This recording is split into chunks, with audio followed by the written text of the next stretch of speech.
Welcome to This Jungian Life. Three good friends and Jungian analysts, Lisa Marciano, Deborah Stewart, and Joseph Lee, invite you to join them for an intimate and honest conversation that brings a psychological perspective to important issues of the day. I'm Lisa Marciano, and I'm a Jungian analyst in Philadelphia. I'm Joseph Lee, and I'm a Jungian analyst in Virginia Beach, Virginia. I'm Deborah Stewart, a Jungian analyst on Cape Cod.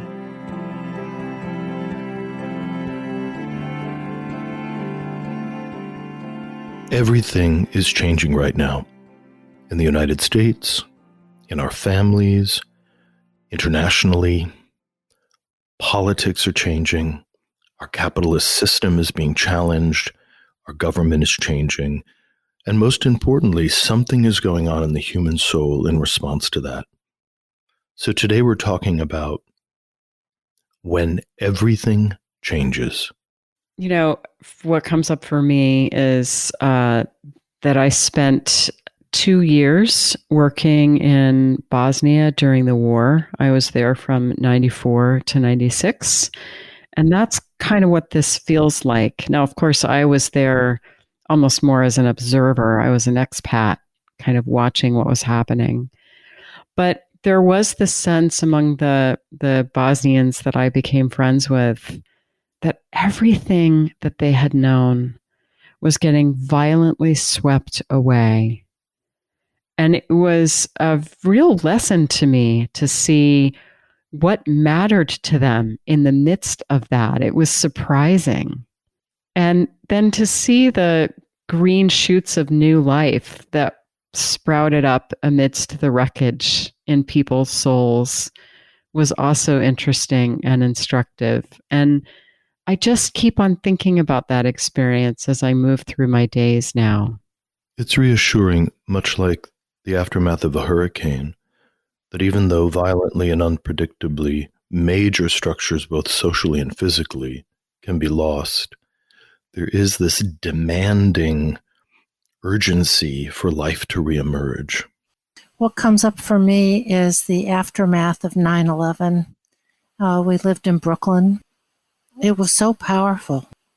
The ash fell on Brooklyn and little pieces of paper from the towers that had been destroyed. People put up pictures of loved ones. And it was as if reality itself had just been suspended. Well, and that particular image, Deb, of 9/11 and the Twin Towers coming down brings to mind the archetype, I think, that is swimming around for me. And that is the archetype of the tower from the tarot. That the existing structure is violently being suspended or coming crashing down. And what happens in that situation, whether that's happening in our personal lives or collectively, what is that about? The first thing that comes up in me is the distinction between life being suspended and life being destroyed. Because when we think about the hurricane or a war-torn region like Bosnia, there's a feeling that what was there is permanently gone. You know, the towers are permanently gone. Mm-hmm. Versus what I think we're experiencing in the United States right now is a feeling of suspension, that the job is suspended, that the normalcy of my life is suspended, and there's still this feeling that the engine of the old life might start and perhaps even restore itself to what I expected, or the old engine won't be able to start. And then there's this feeling of destruction of the old life. And much of what we're dealing with, at least in the United States, is not knowing whether this is just a suspension or a destruction. And I think this responds somewhat differently, depending on how one interprets those two things. Yeah, and that may be a feature of a lot of these events, though, because I think, even during war, sometimes it's like when the war is over, mm-hmm. life will go back to normal, but then, of course, it usually doesn't quite. There's something's changed. Mm-hmm. At least inside of us, right? People came through the war in England, and even though things were restored, people say that we're not the same, and social fabric was not the same. That's right. That's right. So what it calls up in me is the reality of how really we are all always living on the edge. Now we're experiencing it collectively, that we don't know. We don't know what tomorrow, next week, 2 months from now will hold. We really don't know.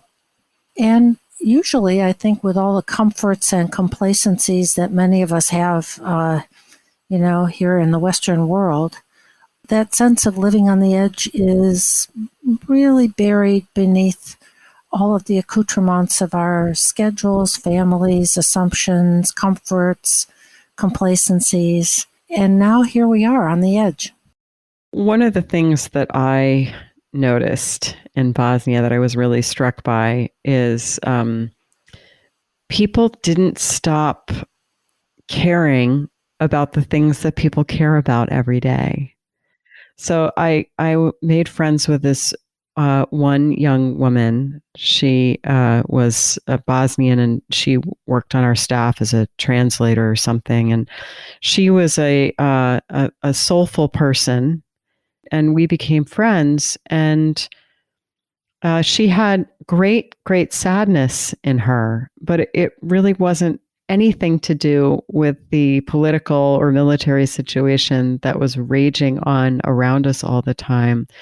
It was about her profound sense of loneliness, that she'd never really felt deeply mirrored in a relationship, and she longed for that. And that's where her energies were. That's where her heart was. And I remember being struck by that. It's like we don't stop being human in the midst of these calamities. Of course, as one might expect, I'm spending a lot of time in my practice speaking with people about the disruption in their lives currently. But after a few minutes of talking about how they're managing with this or that, people are still worried about their families. They're worried about their relationships. They want to find love. They want to be understood. They want to find joy. That is all happening just in this different context, but the context doesn't erase those kind of basic human things. I mean, of course, it impacts them. I'm finding that people are facing unique challenges, for example, in their relationships because of the disruption, or they're facing unique challenges in terms of how they relate to their career plans because of the disruption. But those basic things that we all need, they haven't changed. I would say that I have a similar experience, Lisa, that maybe in the first 5 or 10 minutes, people are doing an update about what they're circling around on the news or some adjustments they had to make. But when we go right to the dream work, I have yet to have a single dream about the coronavirus show up in the practice. People are dreaming about family relationships. They're dreaming about their complexes, or they're dreaming about this tension of values between two different parts of their psyches, or they're dreaming about love and longing. And that the full spectrum of the concerns of the soul seem to continue to circle forward despite the outer seeming of things. So the image that comes up for me as I hear you two talk, and I could say my experience in my practice is the same, is of the ocean. And that even when the surface is storm-ridden, choppy, and churning, if you go down 100 feet or 200 feet or however far, there is a deeper layer that remains steady on, that the deeper layers of the psyche are still there, and that we access them in our work with individuals.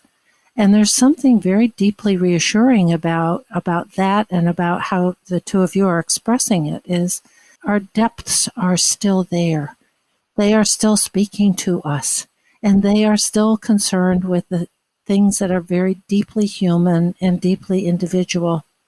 I absolutely love that image, Deb. I think that's perfect. that the surface of the ocean can be churning, and even churning dangerously. Mm-hmm. Ships can get capsized and people can get hurt. But if we go deep enough down in the ocean, there's little perhaps changing or even going on, and life moves forward as usual in these mysterious places.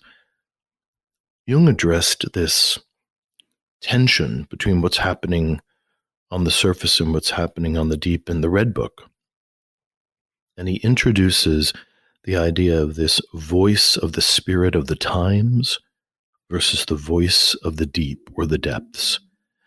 And as he is negotiating these two values inside of himself, he feels this enormous tension about what is he going to align with.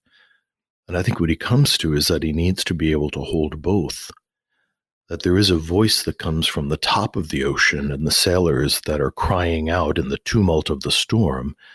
And at the same time, there's a spirit that comes from the bottom of the ocean that says all is well, and all is held, and all is sustained.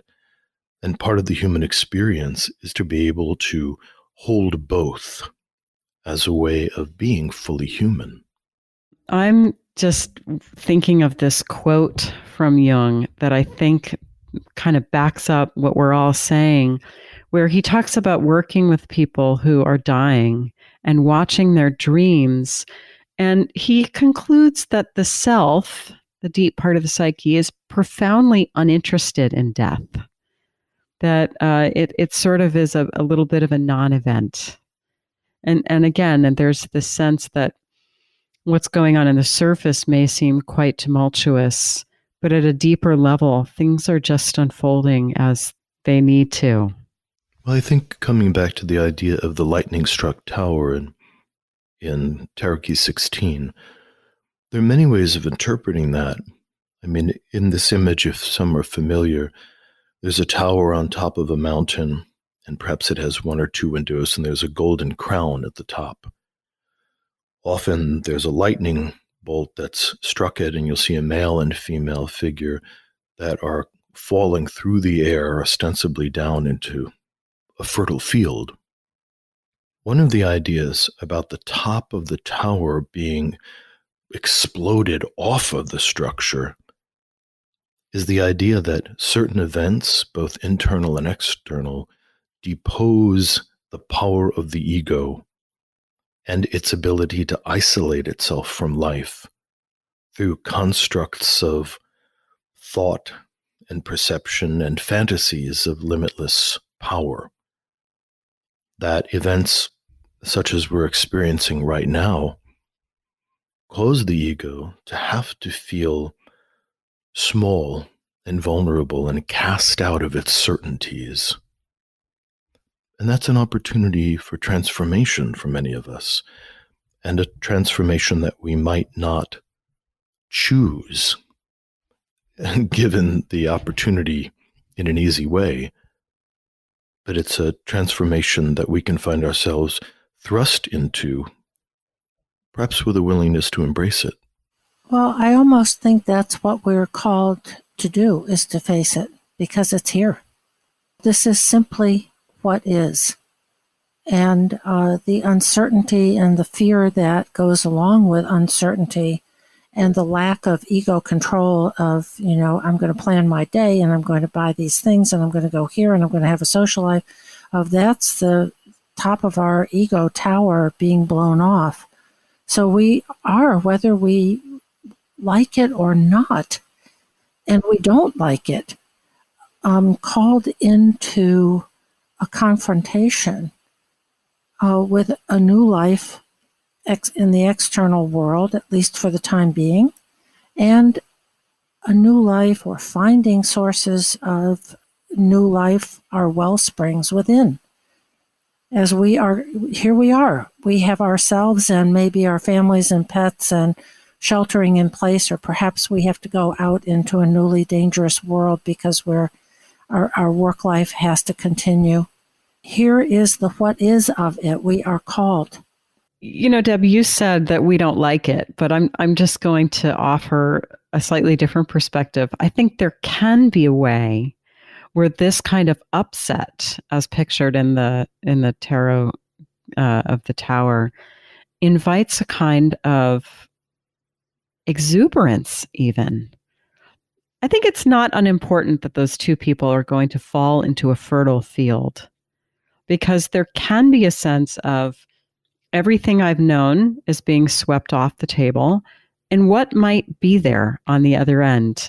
And I think that wartime is famous for these heady bacchanals or this exuberance or this kind of hedonism.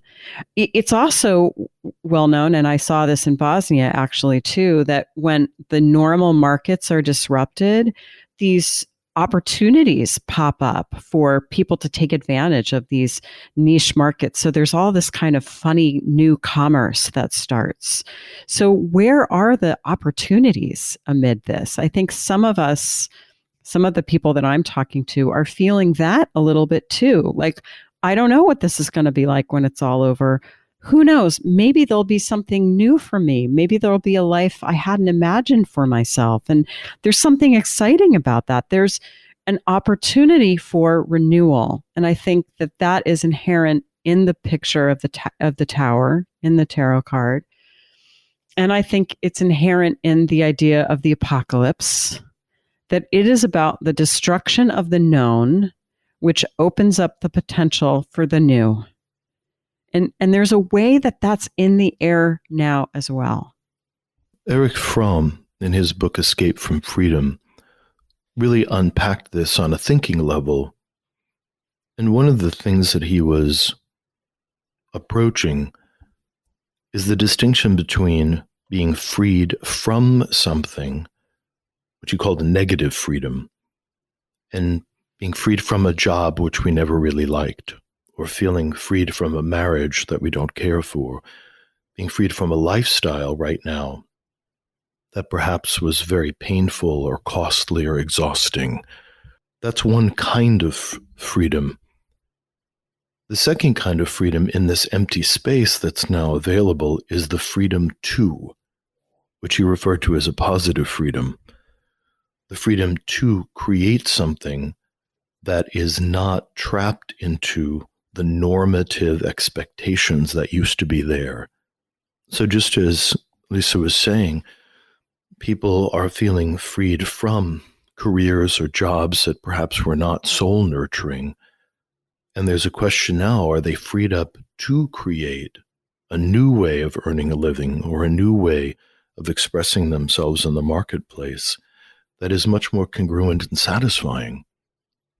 I think that model of being freed from and being freed to is very useful in this time. I'm tilting toward a less, perhaps, optimistic viewpoint for people who may not have an awful lot of choice or economic security, which takes me into the questioning that we haven't really landed on yet of our collectivist values, leaders, information, etc., of that we are all dependent upon, our economic system and the social matrix and leadership and so on. And what happens when those kinds of things don't hold up? The business that a person worked for has to go out of business, government leadership, etc. That it's much bigger than that, and that there is a collective out there that one way or another, a matrix that we're all part of. And what happens when a lot of that is either swept away or suspended? And we're thrown back on ourselves and our own internal resources in a way that's not entirely realistic, because we do depend on larger social structures for our lives and livelihoods. Those images that you're sharing remind me of the survivalist kind of organizations in the United States, people who have tasked themselves with learning how to live the way pioneers lived, learning how to wildcraft and hunt and build their own homes with non-power tools, and even ways of creating kind of a social networking and bartering.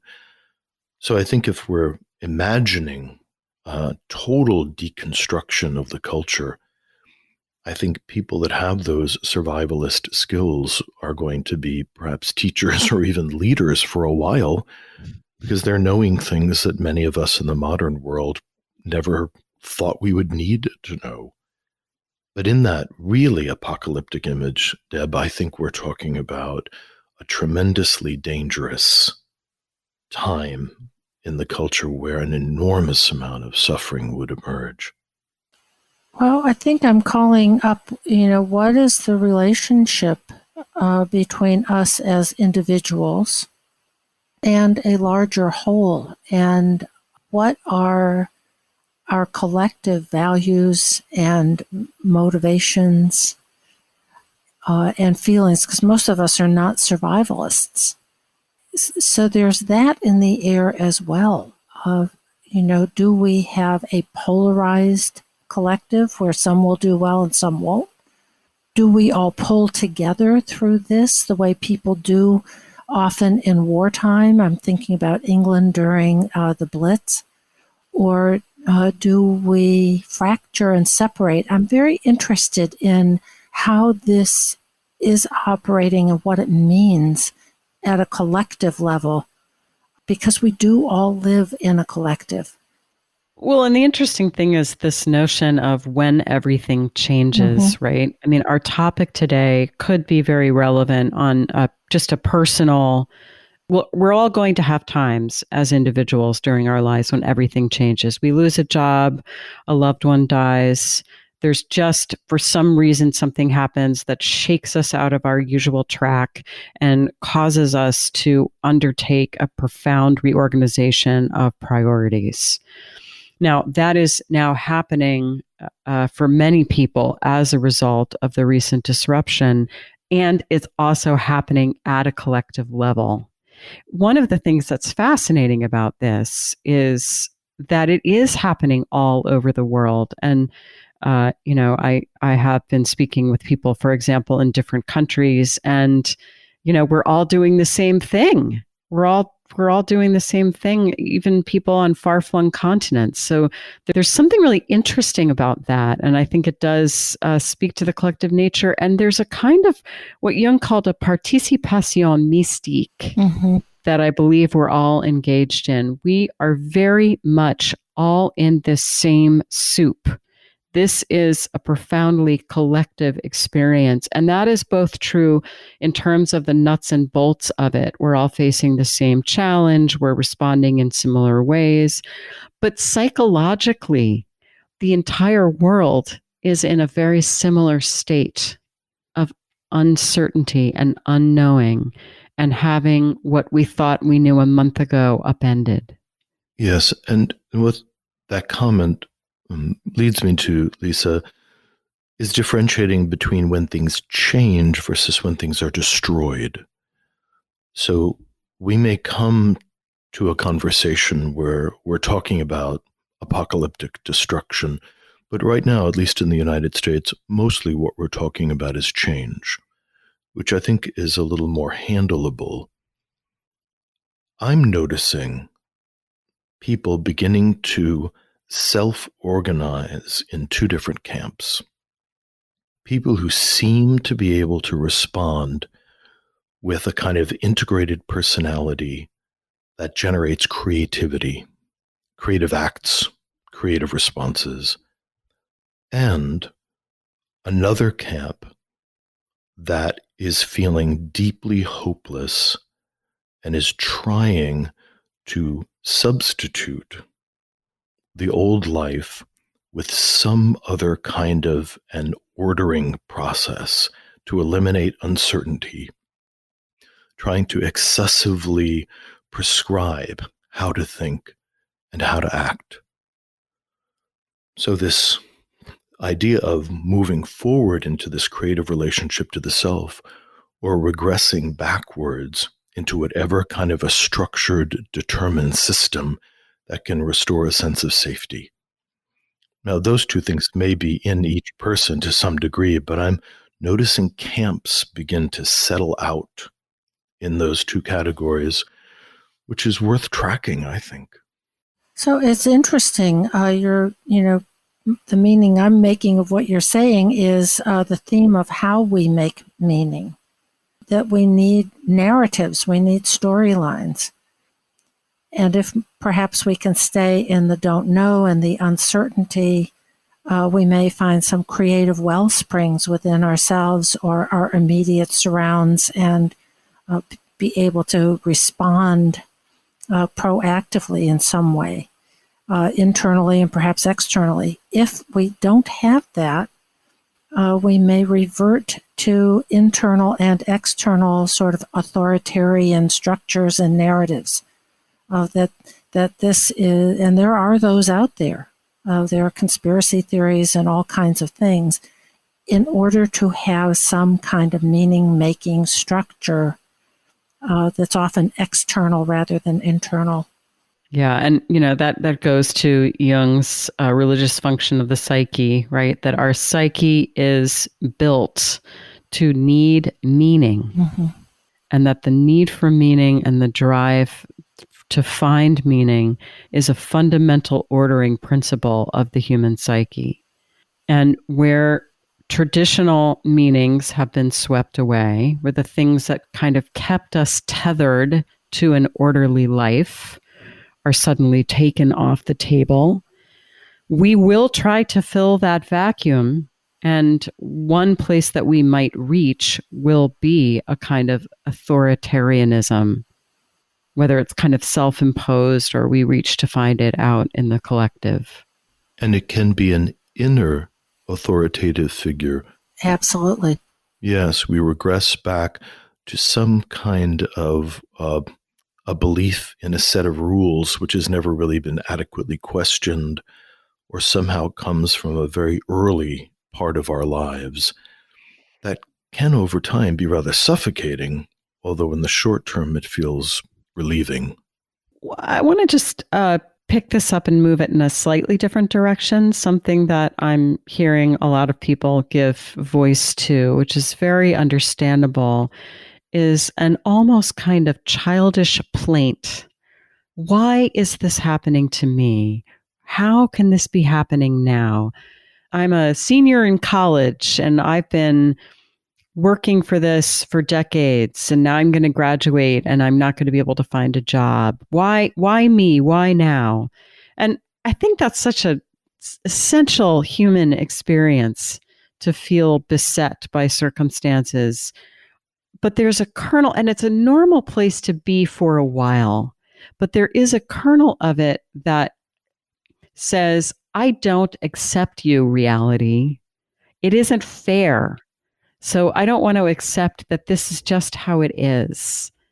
And while I have a lot of empathy for that standpoint and can feel a lot of that in myself right now too, ultimately the challenge has to be to accept what is, to deal with the reality that we are faced with. And that life is not fair, that human beings bring forward a system of values and morality, including fairness, that we bring that to the chaos of the natural world, and that there's no guarantee that the universe agrees with us, and being able to accept that seems essential in the maturation of the soul. Yeah. And I want to just bring in a favorite quote that's right here from The Lord of the Rings. It's very well known. Frodo says, I wish it need not have happened in my time. And Gandalf says, so do I, and so do all who live to see such times. But that is not for them to decide. All we have to decide is what to do with the time that is given us. Oh, that's lovely. Yeah. And I want to speak to, what you said, Lisa, about why now, the why me, and as your example of the college senior who wonders about his or her future, that underneath that is just the grief of reality and expectations, and my hopes and dreams seem to have been upended. There's so much grief. It's yes. a lot of grief, and we're entitled to that. We're entitled to our tears. But it's not fair is another sort of superstructure narrative that puts it out there. And that I would want to say to that hypothetical college senior, and by the way, our granddaughter is a college senior, and she is home and she is not graduating. And it is sad. But I want to say to all of those people out there, you are enough. You are enough. And you may discover in this that you are still there and you have depths that you never have encountered before. And one way or another, you are enough. And we're thrown back on our own inner resources in a way that is really very new in these times. And that is what is. And either we will find something in ourselves that is creative and present and capable, or we will not. It's a very hard choice, but I think that is simply what is. What do we do when the unprecedented befalls us? The tarot image is very vivid. And that quote that you read from Lord of the Rings, there it is what do we do with this? And everything we do with ourselves. So it is a call to be present and respond rather than just reacting. In addition, Deb, another additional way I'd frame it is that the locus of authority must shift from, let's say, the educational institution into the sense of will in the individual. That whenever I hear the phrase, it's not fair, under that I hear helplessness. And when a college student has been enrolled in this enormous authoritative machine of a university, alma mater, yes, they have ceded all kinds of decisions, rightly so, to this both bureaucratic and educative engine. Mm-hmm. And when that engine is suddenly suspended, there is a feeling that it's not fair because there was a contract.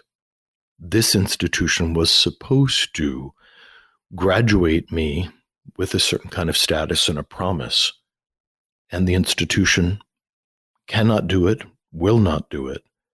So the antidote to it's not fair is I am now in charge. So I would wish that as a mantra to people who are trapped in it's not fair. I am in charge. I am in charge. And if that even seems too far, perhaps to say to oneself, if I were in charge, then, and begin to fill in that blank. I really like that, Joseph. And it also brings up in me sort of like, if I were in charge, what would I do today? Oh, well, I would get some of the stuff out of the freezer and I'd see what kind of creative something or other I could make for dinner. It really is a grounding in just today, be present today, live today. What can I get my hands on?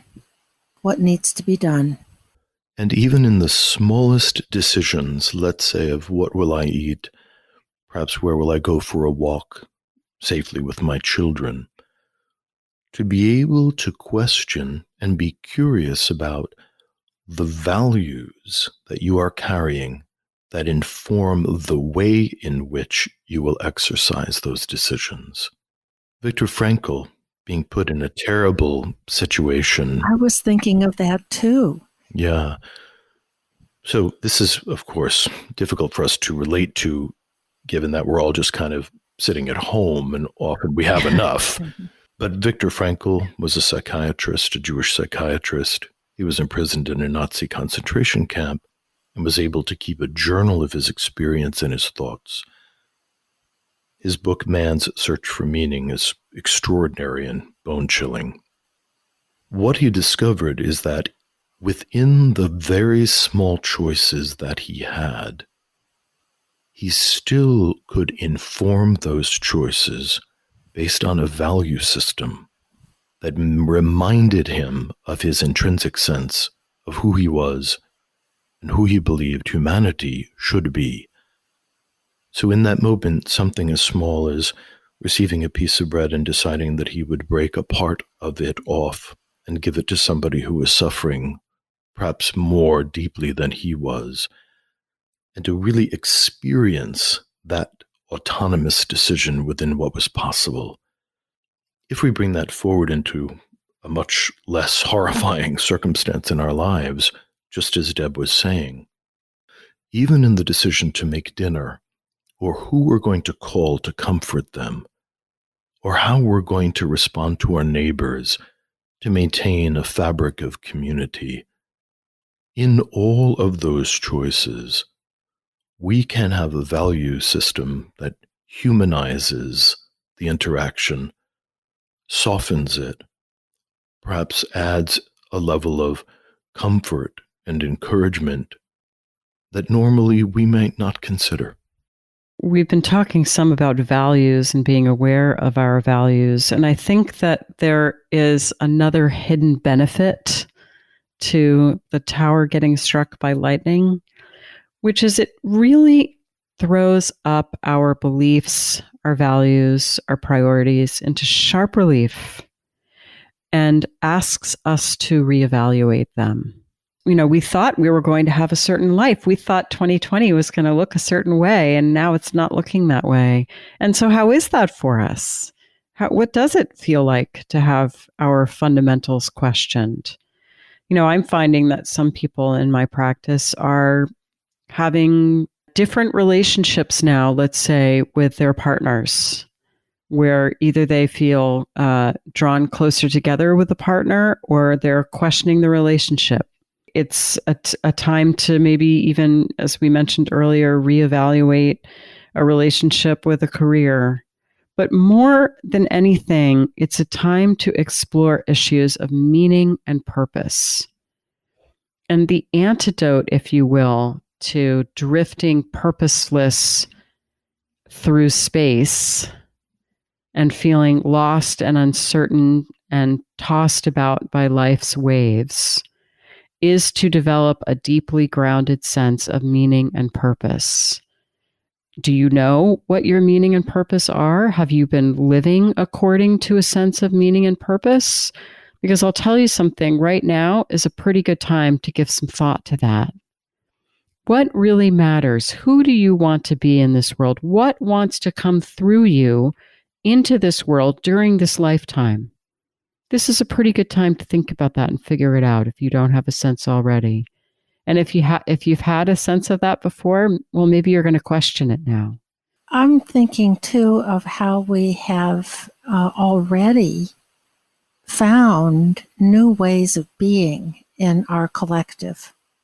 That this change has already kind of called up some of those questions that you're asking, Lisa, of, well, we can work online. We work for a company where everybody absolutely has to be there in person every day from 9 to 5. No, we don't. Now we can figure out some creative solutions, and they're all over the place of neighbors helping each other, and we've got the $2 trillion economic passage where previously, we just couldn't afford things like this. It's just not in the budget. It's way too much money. The national debt, well, guess what? When we need to have help for people, it's there. When people need to work online at home, they do. When we need to all shelter in place, that happens. When we need to build hospitals under tents in the parking lot or at the Javits Center in New York, we do that. So I think this sense of meaning and purpose and what's really needed is already manifesting at the collective level, that we care about human life. We care about being able to work in virtual video conference kinds of ways. We care about our neighbors. I like where you're going, Deb. Really helping us name what will you create in the new spaces of your life as the old life is in suspension. I'll share also a few things that I'm hearing from clients. People are taking time to really question their careers. They're evaluating whether the jobs that they're in are deeply aligned with who they are. They have the time to get online and consider future educational changes or how they would like to reshape their careers down the line. People are asking about resources to improve their relationships. I've had a number of clients want to talk about communication techniques and ways of being much more masterful in how they communicate and how they facilitate communication, both with their domestic partners as well as their children. All of a sudden, I'm hearing people take a tremendous interest in the enrichment of their children as they're staying home with them. We're having really creative conversations about what's online. What do I want to sit down and watch with my kid? How would I talk about that afterwards in a way that would kind of enliven the discussion and their interests? People are also learning about deficits in their children's education. I didn't really realize that my kid wasn't reading that well, or I didn't really realize that my kid was really upset about something going on at school. I just didn't have hours and hours to be around my kid enough to hear their complaints about the world that they were living in. There's another opportunity for people to learn how to manage themselves and their own psyches. I've had many more people look for coaching on how to regulate their breath, how to manage anxiety in their nervous system. Another thing I'm noticing is that people are dreaming like gangbusters, often because they don't have to set an alarm clock. There's something about the adrenaline surge of an alarm going off that often just knocks a dream right out of your mind. People are waking up and they have the luxury of writing something down, and that's enriching the process substantially. And this is happening with my clients all over the world, not just in the United States. I really appreciate what you've just said, Joseph. And I would add to that with the exception of one client, there's been one dream that has the coronavirus or anything related to this period in it. Psyche, for the most part, is not necessarily interested in this. So one of the things that I'm doing in response to the heightened stress internationally, as well as in the United States, is I've decided to expand my practice and add a full day on Fridays so that I can see new clients. And I'm encouraging people to reach out. They can find me through This Jungian Life, and to let me know if they think that this kind of work would be helpful. The parts of us that are, the 2 million year old human being that somehow is archetypally woven into our bones, has seen natural catastrophe and illness and changes of the environment happen and happen and happen again. And life continues to respond creatively, and our immune systems learn and respond creatively.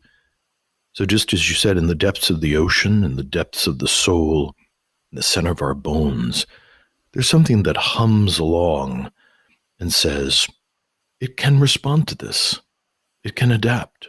Psyche is deeply interested in our own individuation process, often regardless of what the external world circumstances may be churning and sending our way. I'd like to turn some attention before we finish to the dark side of this suspension of normalcy, because in an attempt to minimize the negative effects of all of this disruption, some people will develop particularly problematic thoughts and behavior in order to create a sense of security. We're beginning to see some thrumming of this in state and federal leaders. We may see evidence of this just in family systems. So there are three categories of concern for me. One is the rise of authoritarianism. The other is a rise of destructiveness. And the third is a rise of conformity. So the authoritarian archetype contains both sadistic and masochistic elements in it. There's a strong impulse to want to gain control over other people in a bid to impose a kind of order on the world. But it also wishes to submit to the control of some kind of a superior force, which can be in the guise of an abstract ideal. So this can happen inside of us, where we notice ourselves wanting to be authoritarian towards our own inner world, to gain control, excessive control over our feelings, over our bodies, over our families, or even over our apartments. And we can see this happening in some of our political leaders. This talk of activating the military and perhaps inducing a kind of martial state if people won't be obedient adequately. That feels like a logical solution when the fear of disorder gets to a certain pitch. The destructive archetype has something that is similar to the sadistic wish to gain control over something. But in the destructive archetype, the personality wants to destroy something that it cannot bring under its control. So we have to watch out for this desire to ruin or destroy people, careers, institutions that feel like they are not submitting to being controlled in this time. The thing that I'm noticing most frequently, both internally and in the culture, is the archetype of conformity, where there's an enormous pressure to incorporate normative beliefs and thought processes, which prevents people from having genuine free thinking, because the freedom of thought provokes anxiety. One of the ways that that can happen is that we're listening to media, and any kind of suggestion that a media figure makes in order to keep oneself safe is suddenly grabbed onto as an absolute truth and is propagated throughout the culture. Something happened recently where our national leader threw out a couple of names of medications that should be mixed together, and that would be a likely solution, for the coronavirus. And people began to grab at this medication, and people began to make themselves a bit sick, tossing everything inside of themselves or tossing it into their families. And this idea that one must conform. The other really troubling thing that I'm seeing is a rise of vigilante behavior. There was an article in the New York Times yesterday in a small town in Maine where two strangers were just housing in a hotel, and the town had been whipped up into so much anxiety that they began to harass these people for walking on the street.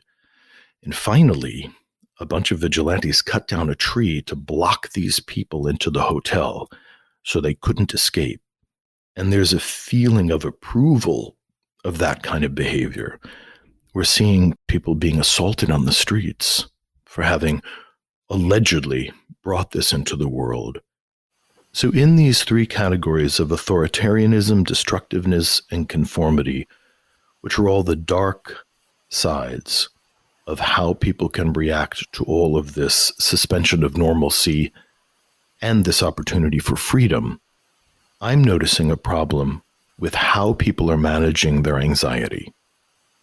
One of the ways that people can cope with their anxiety rather poorly, we call projective identification. How I'm seeing that playing out very strongly with my friends and some of my family members is that they will be highly agitated, highly upset, while I'm feeling very, very calm and rational and frankly very robust. My friend or family member will continue to escalate the level of intensity, assuming that my calmness is somehow a failure to grasp the gravity of the situation, or somehow a failure to comply with the health standards that people are recommending. And until I display some signal that I'm as agitated as they are, they will continue to try to push that anxious feeling into me with this fantasy that that means I'll be compliant and therefore somehow be kept safer. This process is being used in the public health system, where increasingly alarming messages are being distributed as a way of trying to create fear in the general public so that there can be some guarantee of compliance. I understand that is a way of manipulating a collective field. The downside is there is always a shadow to that once we begin to create an enormous amount of fear in the collective, that fear does not just flow into the channel of compliance with health regulations. That fear can flow into all kinds of other reservoirs of ideas and behaviors, some of which can be highly, highly destructive and frightening. So respond to wisdom, but be determined to create a field of calm temperance around you and to refuse to be infected by the feelings of horror that are being forced into us as a way of trying to guarantee compliance, either from friends, family, or from the media. I think that is very important.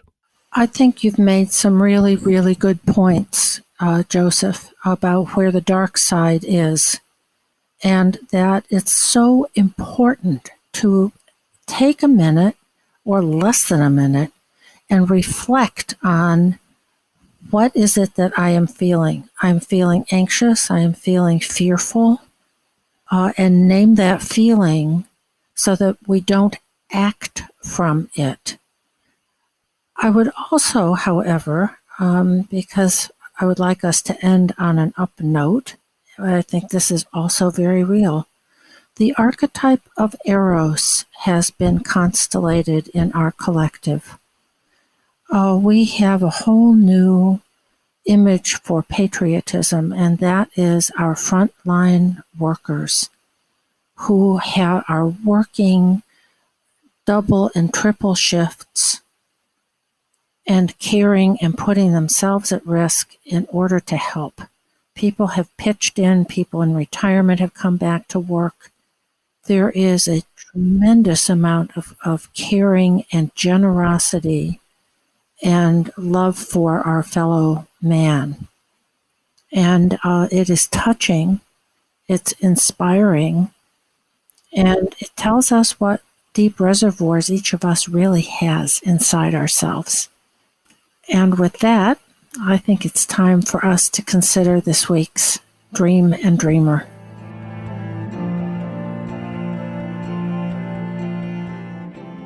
Hi, this is Lisa from This Jungian Life podcast. Joseph, Deb, and I have been deeply moved by your responses to our work. Producing, editing, and distributing the podcast involves substantial expenses, and we need your help. Please stop by our website, thisjungianlife.com, and click on the heading Be Our Patron. You'll be redirected to our Patreon funding page. Patreon helps creators connect with people who believe in projects like ours. There, you can sign up with your credit card to support us for as little as $1 a month, and at higher levels of support, we'll provide special episodes, behind-the-scenes photos and stories, and a chance to join a select pool of listeners for dream interpretations. Thank you.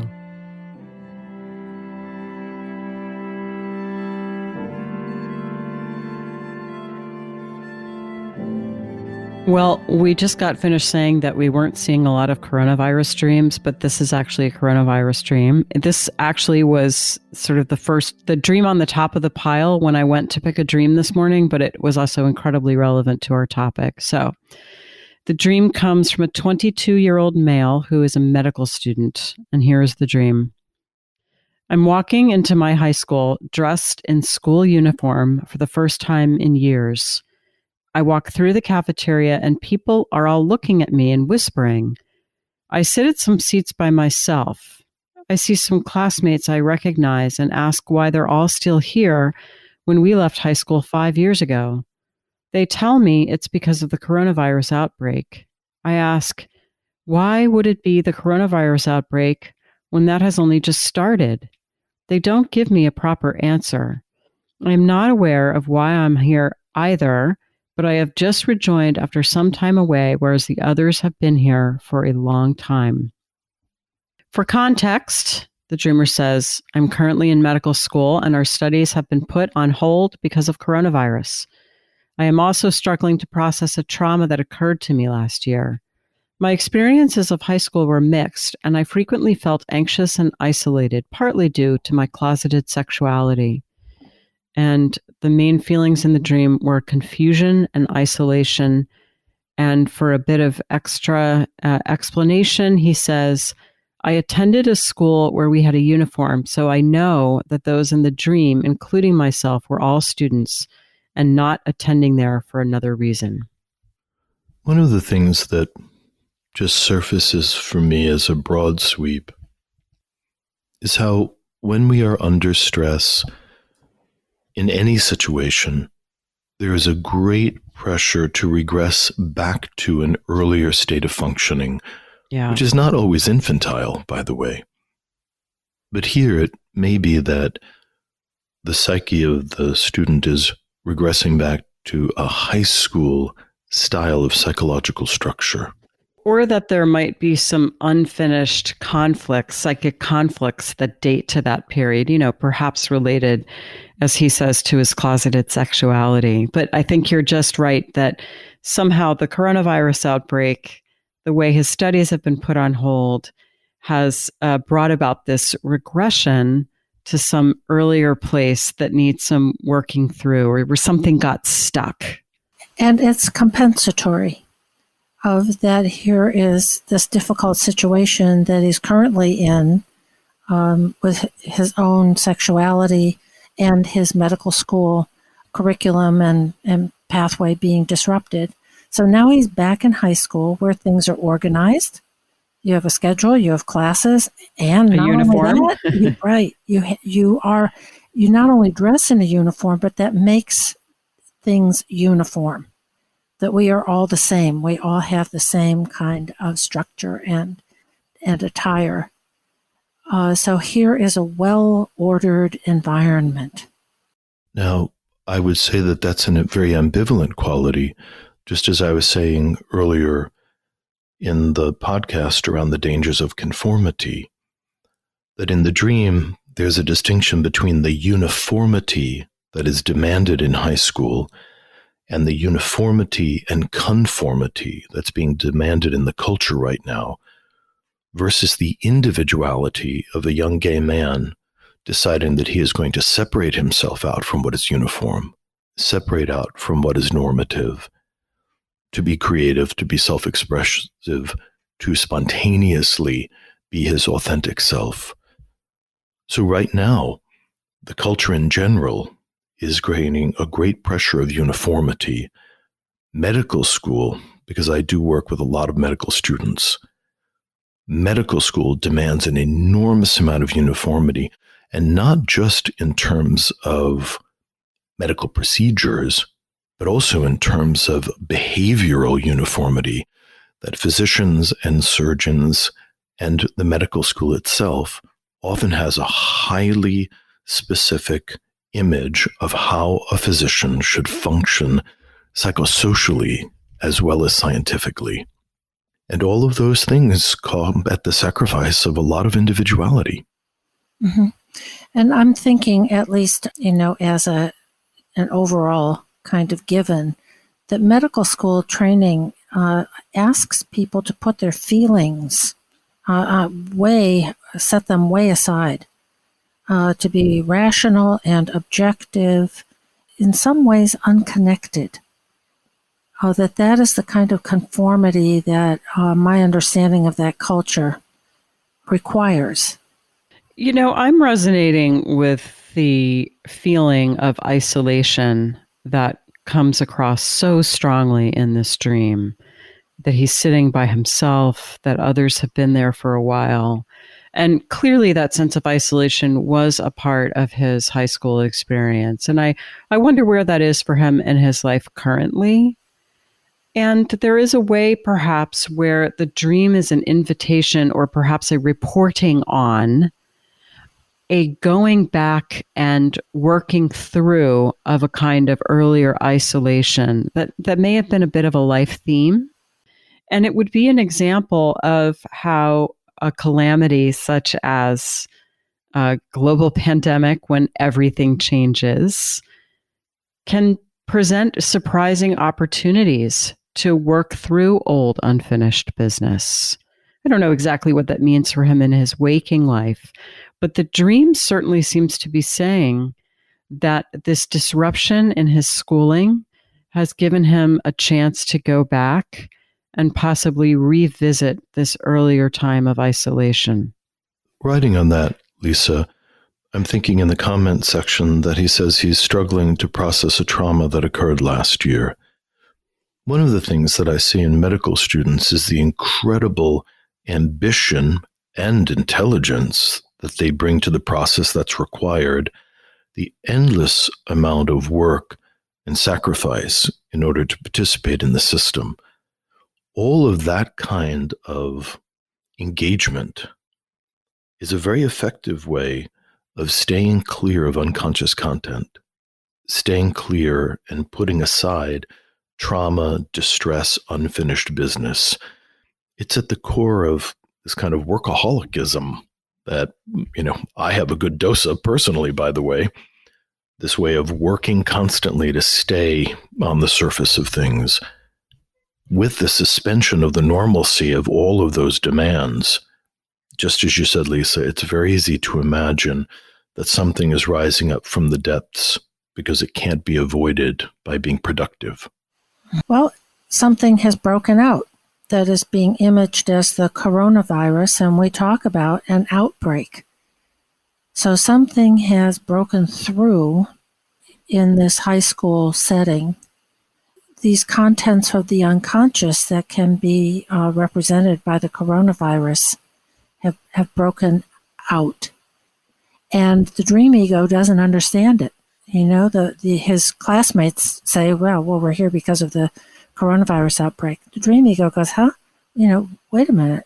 Why would it be that? So there are two sort of images here in the dream of the dream ego's lack of understanding, and the classmates who say there's been an outbreak. I would be interested in, what is the outbreak here in the psyche of this dreamer?